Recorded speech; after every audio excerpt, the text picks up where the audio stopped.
My husband cheated with my younger sister while I was pregnant with our twins. They now want me to attend their wedding and let them be godparents to my children. I was 34 weeks pregnant with twins when my world collapsed around me. My name is Claire, and until that night, I believed I had the perfect life, a loving husband of 5 years named James, a beautiful home we had renovated together, and a successful career as a senior editor at a publishing house. After 2 heartbreaking miscarriages, I was finally going to be a mother, and despite a difficult pregnancy that had me on modified bed rest, I couldn't have been happier. My younger sister Melanie had been living with us for the past 4 months. She'd gone through a nasty breakup with her long-term boyfriend and needed a place to stay just until she found her feet again, as James had suggested. I was grateful for her presence, especially since complications with my pregnancy kept me bedridden most days. While James worked long hours at his architectural firm, Melanie kept me company, bringing me meals and managing the household chores I couldn't handle. "You're so lucky to have such a supportive husband and sister," my friend Dana commented during one of her visits, as Melanie brought us tea and freshly baked cookies. "I don't know what I'd do without them," I agreed. "James has been working overtime to save for the baby's future, and Melanie has been my absolute rock." That night, the night that would forever divide my life into before and after, I couldn't sleep. The twins were particularly active, kicking and squirming as if they were competing for space. After hours of tossing and turning, I decided to go downstairs for some herbal tea, hoping it might help me relax. As I carefully made my way down the hallway, supporting my enormous belly with one hand and the wall with the other, I heard voices coming from the guest room, Melanie's room. At first, I thought she was on the phone, but then I recognized my husband's voice, followed by my sister's soft laugh, a laugh I'd never heard from her before. I stood frozen outside the door, my hand hovering over the knob, not wanting to believe what I suspected. "We need to tell her soon," I heard James say, his voice a low murmur. "This isn't fair to any of us." "After the babies are born," Melanie replied. "She's too fragile right now. The doctor said any stress could trigger early labor. We need to think about the twins." "I hate lying to her," James sighed. "I never expected this to happen, but I can't deny how I feel. About you." "I know," my sister whispered. "I've loved you since the day Claire first brought you home. I've just been waiting for you to realize we were meant to be together." I must have made a sound, a gasp, a sob, I don't know, because suddenly the voices stopped. The door opened, and there stood James in his boxers, his hair mussed, lips swollen from kissing. Behind him, I could see Melanie sitting up in bed, the sheet pulled up to cover herself, her eyes wide with shock and something else, relief. Was she actually relieved that I had finally discovered their betrayal? "Claire," James started, reaching for me. "We need to talk." I backed away, one hand instinctively covering my swollen belly as if to protect my babies from this new reality. "Don't touch me," I whispered, my voice shaking with rage and pain. "Don't you dare touch me." Melanie scrambled out of bed, hastily pulling on a robe. "Claire, please. Let us explain." "Explain what?" I asked, my voice rising despite my effort to stay calm for the baby's sake. "Explain how my husband and my sister have been sleeping together behind my back? While I'm carrying his children? While I've been thanking both of you for being so supportive?" "It wasn't supposed to happen," James said, his face contorted with what looked like genuine anguish. "We tried to fight it. But we fell in love." Those words, "we fell in love," hit me like a physical blow. I staggered back, nearly losing my balance, and felt a sharp pain low in my abdomen. "Claire." Melanie rushed forward, her hand outstretched. "Are you okay?" "Don't." I snarled, the pain intensifying. "Don't pretend you care about me now." Another pain ripped through me, stronger this time, and I felt a warm gush of fluid running down my legs. My water had broken. The twins were coming, 6 weeks early, triggered by the stress and trauma of discovering my husband and sister's betrayal. "Call an ambulance," I gasped, sliding down the wall to sit on the floor. "The babies are coming." The next few hours passed in a blur of pain, fear, and emotional numbness. I was rushed to the hospital, James and Melanie following in his car. I refused to let either of them into the delivery room, calling my friend Dana instead to be my support person. The doctors were concerned about the premature labor and the stress I was under, monitoring the babies closely for signs of distress. After 14 hours of labor, my twin girls were born, Emma and Lily, small but miraculously healthy at just over 4 pounds each. As I held them in my arms for the first time, their tiny faces peaceful in sleep, I made them a silent promise: I would protect them from the pain their father and aunt had caused. I would be strong for them, even if I was shattered inside. James and Melanie waited in the hospital lobby, denied access to my room by the fiercely protective nurses who had gathered that something terrible had happened. It was Dana who finally approached them, her face stern. "Claire doesn't want to see either of you right now," she informed them. The twins are in the NICU but doing well. She'll contact you when she's ready. They're my daughters, James protested. I have a right to see them. You lost any rights when you chose to sleep with her sister, Dana shot back. Give her space, or I'll make sure the hospital security knows you're unwelcome visitors. They left, and for the next 5 days, I remained in the hospital, recovering physically while trying to process the complete implosion of my life. The betrayal was so absolute, so devastating, that there were moments I couldn't breathe from the pain of it. The only thing keeping me tethered to sanity was my daughters, who needed me to be strong, to make decisions, to plan our future, a future that suddenly looked nothing like what I had imagined. Update 2. I moved out of our home while James was at work, exactly 1 week after being discharged from the hospital. The twins were still in the NICU, expected to remain there for another 2 weeks until they reached their original due date. Dana and her husband helped me pack my essential belongings and move them to a furnished apartment I had hastily rented in a complex across town. James called repeatedly, but I let his calls go to voicemail. Melanie sent dozens of texts, alternating between tearful apologies and attempts to justify their relationship. We never meant to hurt you, she wrote. You have to believe we tried to fight our feelings. James loves the twins and wants to be part of their lives. Please don't shut him out because of what happened between us. Her audacity was breathtaking. She spoke as if they had shared a single indiscretion, not carried on an affair for months under my own roof while I was pregnant with my husband's children. The betrayal wasn't just the physical infidelity, it was the lies, the conspiracy between them, the way they had looked me in the eye day after day while betraying me in the most fundamental way possible. I finally responded with a single text, I'll have my lawyer contact you both regarding divorce and custody arrangements. Until then, do not attempt to contact me again. Then I blocked both their numbers, set up email filters to send their messages to a separate folder I wouldn't have to look at, and focused all my energy on preparing for the twins' homecoming. I had to be practical now. I had 2 premature infants depending on me, no partner to help, and a career I would need to maintain to support us. My boss was surprisingly understanding when I called to explain the situation. Take all the maternity leave you're entitled to, she said. And we can discuss flexible arrangements when you're ready to come back. Your job is secure, Claire. That was one worry addressed. The others were less easily solved. I hired a divorce attorney recommended by Dana, a sharp-eyed woman named Elaine who listened to my story without visible shock or pity, a professional who had clearly heard it all before. Given the circumstances, we have a strong case for a favorable settlement, she assured me. The infidelity with your sister, while you were pregnant with his children, will not play well if this goes to court. Most judges would view that very dimly. I don't want to use the twins as weapons, I told her firmly. Despite everything, they're still his daughters. Of course, Elaine nodded. But we need to establish clear custody and support guidelines that protect you and the children. Your husband's character and judgment are relevant factors in those decisions. The day the twins were released from the NICU, I arrived at the hospital to find James waiting in the lobby. He looked terrible, unshaven, dark circles under his eyes, clothes wrinkled as if he'd slept in them. For a brief moment, I felt the flicker of a love I had once felt for him, but it was immediately extinguished by the memory of finding him with my sister. Claire, he said, stepping toward me. Please. I just want to see my daughters. This isn't the time or place, I replied, my voice steady despite the churning in my stomach. My lawyer has contacted yours. We can arrange supervised visitation once we have a formal agreement. Supervised? He looked stricken. You can't seriously think I would harm our children.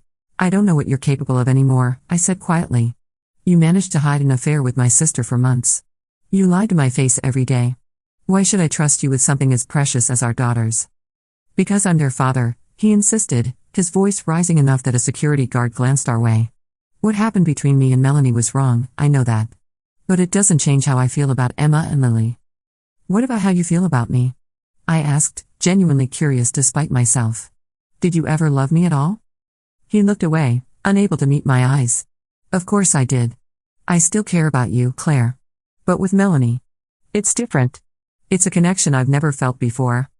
His words were like knives, each one slicing deeper than the last.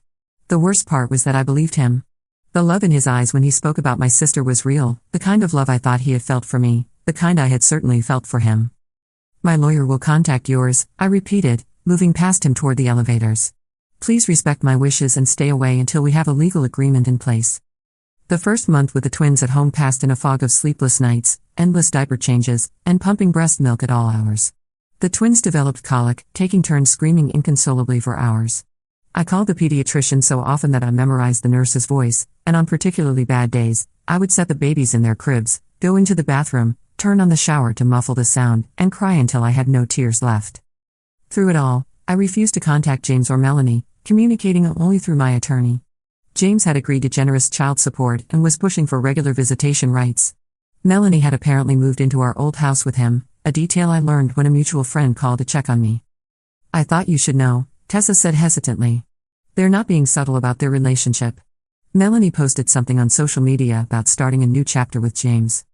"Thanks for telling me," I said, surprising myself with how little it hurt.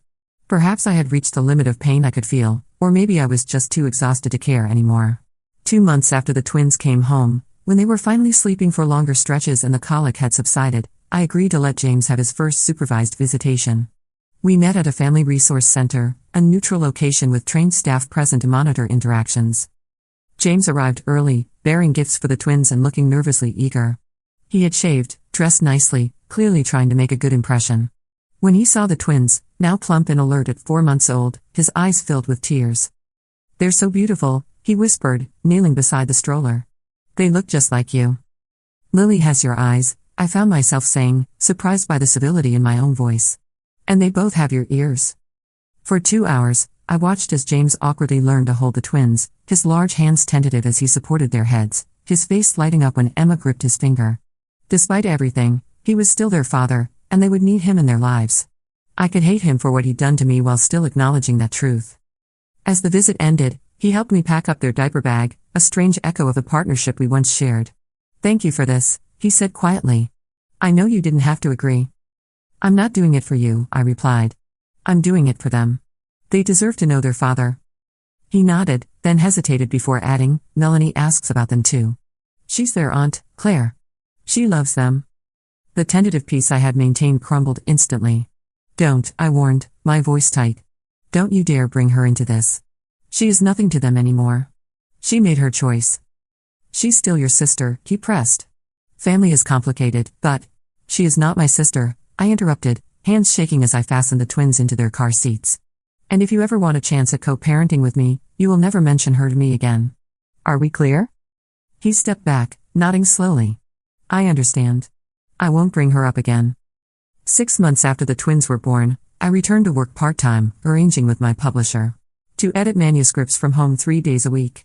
I found a wonderful nanny, an older woman named Margaret who had raised 5 children of her own and approached the twins with calm, loving competence. James continued his supervised visits, gradually earning enough trust that I agreed to let him take the twins to his home for short periods, with a strict understanding that Melanie would not be present during these visits. Life developed a new rhythm. The twins thrived, reaching their milestones right on schedule despite their premature birth. I developed close friendships with other single mothers in my building, creating a support network that helped fill the void left by the loss of my husband and sister. I started therapy, working through my anger and grief with a compassionate counselor who specialized in betrayal trauma. "You're doing remarkably well," Dr. Levine told me during one session. "Many people in your situation would still be paralyzed by anger." "Oh, I'm still angry," I admitted. "But I can't let it consume me. Emma and Lily deserve better than a mother who's eaten alive by bitterness." "That's a healthy perspective," she nodded. "And what about forgiveness? Is that something you're working toward?" I considered the question seriously. I can forgive them for my own peace of mind eventually. But I'll never let either of them, especially Melanie, back into my life in any meaningful way. Some betrayals are too fundamental to come back from. Update 3. On the twins' first birthday, I hosted a small party at a local park. James attended, bringing presents and behaving respectfully, keeping his distance from me while doting on the girls. He had been a consistent presence in their lives over the past 6 months, never missing a scheduled visit, always returning them on time, sending support payments without prompting. For the sake of my daughters, I was grateful for his reliability, even if I could never trust him with my heart again. As the party wound down and guests began to leave, James approached me, looking uncharacteristically nervous. "Can we talk for a minute?" he asked, gesturing to a bench away from the remaining guests. I nodded, wary but curious. We sat side by side, watching as Dana helped the twins smash their hands into what remained of their birthday cake. "I wanted to tell you in person," he began, staring at his hands. "Melanie and I are getting married next month." Though I had known they were still together, the news hit me like a physical blow. I had divorced James 6 months earlier, signing the papers with a mixture of sadness and relief, but hearing that he was marrying my sister so quickly still felt like a betrayal all over again. Congratulations, I managed, my voice flat. I hope you'll both be very happy. Claire, he said softly. I know this is difficult. But we want you to be there. I turned to stare at him, certain I had misheard. You want me to attend your wedding? To my sister? After you had an affair with her while I was pregnant with your children? He had the grace to look ashamed, but pressed on. It would mean a lot to Melanie. Despite everything, you're still her only sister. And we hoped it might be a first step toward healing the family. For the twins' sake. The twins' sake, I repeated, incredulous. You think it would benefit our daughters to watch their mother sit through the wedding of their father to their aunt? The woman who betrayed me in the most fundamental way possible? When you put it like that, how else would I put it? I interrupted, struggling to keep my voice down. That is exactly what happened, James. You and Melanie seemed desperate to reframe your affair as some grand love story, but it was built on lies and betrayal. There's nothing romantic or noble about it. He sighed, running a hand through his hair. I understand why you feel that way. But the reality is, Melanie and I are going to be together. We're getting married. Wouldn't it be better for Emma and Lily if we could all find a way to be civil, maybe even friendly, with each other? I'm civil with you, James, for our daughter's sake. I facilitate your visitation, I communicate about their health and development, I include you in their important moments, like today. That is all you're entitled to. Friendship is earned through trust, and you destroyed any trust I had in you. And Melanie? He pressed. She misses being their aunt. She loves them. Melanie forfeited any right to be in their lives when she slept with my husband, I stated flatly. The answer is no. I will not attend your wedding, and I will not allow Melanie access to my daughters. End of discussion. I stood up, ready to walk away, but James caught my wrist gently. There's something else, he said, his expression serious. We want to ask you to consider letting us be Emma and Lily's godparents. For a moment, I thought I was hallucinating. The request was so outrageous, so completely divorced from reality, that I couldn't formulate a response. I simply stared at him, waiting for him to say he was joking. But he didn't. He continued, his expression earnest. We've been talking about it a lot. If anything ever happened to you, we would want to raise the twins together. It makes sense, I'm their father, Melanie is their aunt. They would stay within the family. I pulled my wrist from his grasp, suddenly afraid I might slap him. Have you lost your mind? I asked, my voice shaking. You want me to name the two people who betrayed me most profoundly in this world as guardians of my children? You want me to legally designate the sister who slept with my husband as the person who would raise my daughters if I died? When you put it like that, he began again. Yes, when I put it exactly as it is, I cut him off. This conversation is over, James. Enjoy your cake, say goodbye to the twins, and leave. And you can tell Melanie that if she ever attempts to contact my daughters directly, I will file for a restraining order. I walked away, shaking with anger, and busied myself with gathering the twins' gifts while James said his goodbyes to Emma and Lily. He left without approaching me again, which was the only smart decision he'd made in the past year. That night, after the twins were asleep, I received a text from an unknown number. It was Melanie, having acquired a new phone to bypass my blocks. Please, Claire. I know how this looks, but James and I truly want to heal this family. Let me see the twins. They're my nieces, and I love them. I've made a terrible mistake, but don't punish them by keeping us apart. I didn't respond, but I didn't block the number either. Instead, I saved it as evidence in case I needed to pursue legal action. The audacity of their request to be my children's godparents still stunned me. How could they possibly think I would entrust my precious daughters to the two people who had caused me the most pain I had ever experienced? The next day, I called my lawyer and asked her to draft a will naming Dana and her husband as the twins' guardians in the event of my death. I need this to be ironclad, I insisted. Under no circumstances do I want my sister to have custody of my children. I understand, Elaine assured me. We'll make your wishes crystal clear. But you should know, courts typically favor biological parents in these situations. James would have a strong claim as their father. That's fine, I conceded. James has proven himself to be a responsible father, despite being a terrible husband. But I want legal documentation stating that Melanie should have no guardianship rights whatsoever. With that safety measure in place, I hoped James and Melanie would drop the subject. But the wedding invitation arrived in the mail a week later, addressed to Claire and daughters. Inside was a handwritten note from Melanie. Dear Claire, I know you're still hurting, and you have every right to be. What James and I did was wrong, and we can never undo the pain we caused you. But we truly believe that with time, we can rebuild some kind of family relationship for Emma and Lily's sake. They deserve to know their aunt and to see that adults can overcome difficult circumstances with love and forgiveness. Please consider attending our small ceremony. It would mean everything to me to have my big sister there on my wedding day. With love always, Melanie. I placed the invitation and note in a folder where I kept all communications from them, labeled simply evidence. Then I sent a brief email to James, to be absolutely clear, I will not be attending your wedding to my sister. Do not send further invitations or messages regarding this event. All communication should be limited to matters directly concerning the twins. I thought that would be the end of it, but I underestimated their determination, or their delusion. 2 weeks before their wedding, my parents called. I had maintained a distant but cordial relationship with them throughout the ordeal, refusing to force them to choose sides between their daughters despite the circumstances. Claire, honey, my mother began cautiously. We wanted to talk to you about Melanie's wedding. There's nothing to discuss, I replied firmly. I'm not attending, and neither are the twins. We understand why you feel that way, my father said, his voice gentle. But this rift in the family is hurting everyone. Melanie is devastated that you won't be there. Melanie should have thought about that before she slept with my husband, I said bluntly. My mother sighed. What they did was wrong, we all agree on that. But they're in love, Claire. Sometimes these things happen, and, these things happen? I repeated, incredulous. Mom, this wasn't some random affair with a stranger. This was my sister and my husband conspiring behind my back while I was pregnant with his children. That doesn't just happen. Of course not, my father interjected quickly. What your mother means is that feelings sometimes develop in unexpected ways. It doesn't excuse their behavior, but holding on to this anger isn't healthy for you or for the twins.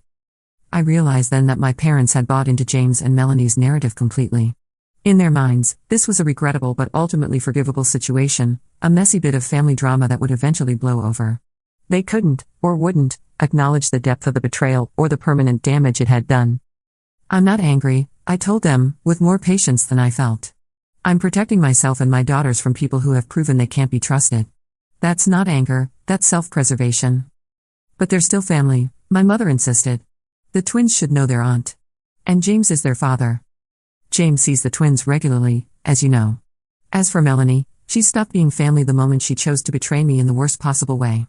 I'm not keeping the twins from their relatives out of spite, I'm keeping them from someone who has demonstrated a profound lack of character and moral judgment. The conversation went in circles after that, with my parents alternating between guilt trips, this is breaking your mother's heart, and appeals to forgiveness, we all make mistakes. Eventually, I made an excuse to end the call, exhausted by their inability to understand my position. The wedding day came and went. I spent it at the zoo with the twins and Dana's family, deliberately keeping busy and away from my phone. That evening, I allowed myself one glass of wine after the girls were asleep, a small act of self-care in the midst of ongoing stress. 3 days later, Melanie showed up at my apartment unannounced, still wearing her honeymoon tan and a new wedding band. Update 4, what are you doing here? I asked, blocking the doorway so she couldn't enter. It was the first time I had seen her in person since the night I discovered their affair, and the sight of her made my stomach clench with a toxic mixture of rage and grief. Melanie looked older, more mature somehow, her usually carefree expression replaced with something more serious. I needed to see you face to face, she said. You've ignored all our attempts to communicate. Because I have nothing to say to you, I replied coldly. Please leave before I call building security. She didn't move. Claire, please. 5 minutes. That's all I'm asking. 5 minutes of your time after 30 years as sisters. Against my better judgment, I stepped aside to let her in, unwilling to make a scene in the hallway where neighbors might witness our confrontation. 5 minutes, I agreed, closing the door behind her. Melanie walked into my living room, her eyes immediately drawn to the photos of the twins displayed on my bookshelf. They're so beautiful, Claire, she said softly, reaching out to touch one of the frames. They look just like you. Don't, I warned, and she withdrew her hand immediately. I'm sorry, she said, turning to face me. I've missed so much of their lives already. That was your choice, I reminded her. You made that decision every day you carried on with James behind my back. She winced, then nodded. I deserve that. I deserve your anger and your hatred. What I did was unforgivable, I know that. Then why are you here? I asked, crossing my arms over my chest, physically shielding myself from her presence. Because despite everything, we're still family, she said, her eyes filling with tears. You and me, we're sisters. And those beautiful little girls in the photos are my nieces. I'm married to their father now. Doesn't that count for something? No, I answered simply. Being family isn't just about blood or legal ties. It's about trust, loyalty, respect, all things you destroyed. People make mistakes, she cried, a tear spilling down her cheek. Even terrible ones. But you and I were sisters for 30 years before this happened. Doesn't that deserve a second chance? A mistake is forgetting to return a borrowed sweater, I said coldly. What you did was a deliberate choice, made day after day for months. You watched me struggle through a high-risk pregnancy while sleeping with my husband under my own roof. We fell in love, she whispered, as if that explained everything. We tried to fight it, but not hard enough, I interrupted. And now you expect me to what? Pretend it didn't happen? Sit at family dinners watching you with the man who was supposed to grow old with me? Allow you to play onto my daughters as if you didn't betray their mother in the most fundamental way possible? The girls deserve to know me, she insisted, wiping at her tears. I'm their aunt, Claire. Their only aunt. And whether you like it or not, I'm going to be a permanent part of their lives through James. No, you're not, I stated firmly. James has agreed that you won't be present during his visitation times. That was a condition of our custody arrangement. For now, she countered, her tone suddenly shifting. But the girls will grow up. They'll ask questions. They'll want to know why they can't meet their father's wife, why their aunt is kept away from them like some kind of monster. And when they're old enough to understand, I'll tell them the truth, I promised. Not to hurt them, but because they deserve to know why I've made the choices I have. They deserve to understand that actions have consequences, that trust once broken isn't easily repaired. Melanie's face hardened slightly. James is thinking about seeking full custody, she said, the threat obvious in her tone. He thinks your hatred of me is unhealthy for the twins. A judge might agree that keeping children from loving family members shows poor judgment on your part. I laughed, genuinely amused by her attempt at intimidation. By all means, tell James to try. I'd love to explain to a family court judge exactly why I don't want my children around the woman who had an affair with their father while I was pregnant with them. Melanie paled, realizing her threat had backfired. That's not, I didn't mean. Your 5 minutes are up, I said, moving to the door and opening it. Don't come here again. Any communication about the twins should come from James through proper legal channels. We're married now, she said desperately as I ushered her out. This is the reality, Claire. You can't keep punishing us forever. I'm not punishing you, I replied, meeting her eyes directly. I'm protecting myself and my daughters. There's a difference. You and James made choices that destroyed our family. Now I'm making choices to build a new one without you in it. After she left, I called my lawyer to document the visit and Melanie's custody threat. That evening, James called, apologizing for Melanie's behavior but still insisting that finding a way forward as a family was best for the twins. There is no family, I told him wearily. Not between me and you and Melanie. There's you and Melanie, there's me, and there are our daughters in the middle. The best thing for the twins is for all of us to be clear about those boundaries.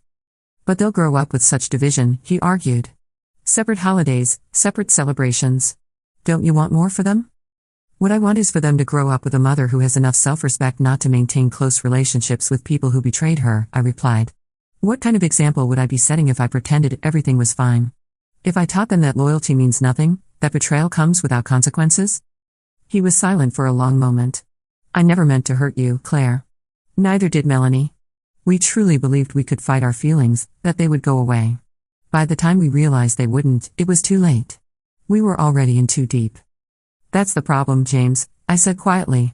You're still framing this as something that happened to you, some force of nature you couldn't control. But you made choices.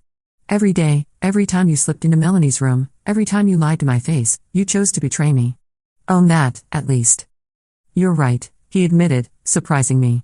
We did make choices. Terrible ones. But now we're trying to make better ones. We want to be in the twins' lives, both of us. We want to find a way forward that doesn't involve all this anger and hurt. That's not possible, I told him. Not now, maybe not ever. The best we can do is be civil co-parents. That's all I can offer. After we hung up, I sat looking at photos of my daughters, wondering if I was making the right choices for them. Would they resent me someday for keeping Melanie out of their lives? Would they believe I was being cruel or vindictive? I couldn't know. All I could do was follow my instincts, protect them as best I could, and trust that when they were old enough to understand, they would see that I had acted out of love, not hatred. I realized then that nothing would ever change with James and Melanie. They would always see themselves as victims of unfortunate circumstances rather than architects of betrayal. They would always use the twins to justify their demands for forgiveness and inclusion. And they would never truly understand the depth of what they had destroyed. Update 5. 6 months after Melanie's surprise visit, James filed for increased custody, claiming my ongoing hostility toward his wife created a negative environment for the twins. It was exactly the legal battle I had hoped to avoid. My lawyer was prepared. Their affair during your high-risk pregnancy, their continued pressure despite your clear boundaries, Melanie's unannounced visit and custody threat, it all demonstrates poor judgment and disrespect for your role as mother, Elaine explained. No judge will view that favorably. She was right.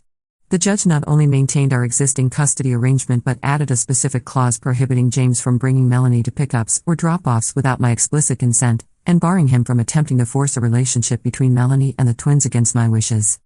The court recognizes the mother's right to determine which adults have access to her minor children, the judge stated firmly.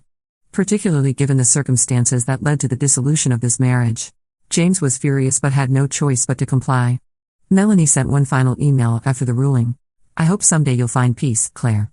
What James and I did was wrong, but we truly love each other, and we truly love those girls. The door will always be open when you're ready to let go of the past. I didn't respond. There was nothing left to say. As the twins grew from babies to toddlers to preschoolers, I built a life that didn't include Melanie. I dated occasionally, made new friends, advanced in my career. James remained a consistent father, eventually accepting that his wife would not be part of his daughters' lives during his parenting time. My parents continued to pressure me for family reconciliation until I finally gave them an ultimatum: respect my boundaries regarding Melanie, or have limited access to the twins themselves. They reluctantly complied, hosting separate holiday celebrations and accepting that their daughters would never again be in the same room. On the twins' 5th birthday, I watched them blow out candles, surrounded by friends who had become family. Dana and her husband were godparents in every sense that mattered. Margaret, our former nanny, attended like a grandmother. My parents came early, leaving before James arrived for his scheduled time. That night, after the girls were asleep, I found a card from Melanie mixed in with the gifts. Inside was a note: "Happy birthday to my beautiful nieces. I may not be part of your lives, but you are always in my heart. I hope someday your mother will allow us to know each other. Until then, I'll be watching you grow from afar, proud of the amazing girls you're becoming. Love, your Aunt Melanie." I placed the card in my evidence folder, now thick with years of unwanted communications. Then I opened a bottle of wine and toasted myself for surviving, for thriving, for teaching my daughters through example that love without respect isn't love at all, and that some betrayals cannot and should not be forgotten. Some might call me unforgiving. I prefer to think of it as having unshakable boundaries. I had offered forgiveness, not reconciliation, not friendship, but simple release from the debt of what they'd done. What I wouldn't offer was the chance to hurt me again, or to teach my daughters that betrayal comes without lasting consequences. Emma and Lily would grow up knowing the simplified version of their family story, that sometimes adults make choices that hurt other people, and that it's okay to protect yourself from those who have proven they can't be trusted. They would learn that family isn't just about blood but about consistent love and respect. Most importantly, they would know that their mother had enough self-respect to walk away from people who didn't value her, even when those people were family. That, I decided, was the most important lesson I could teach them.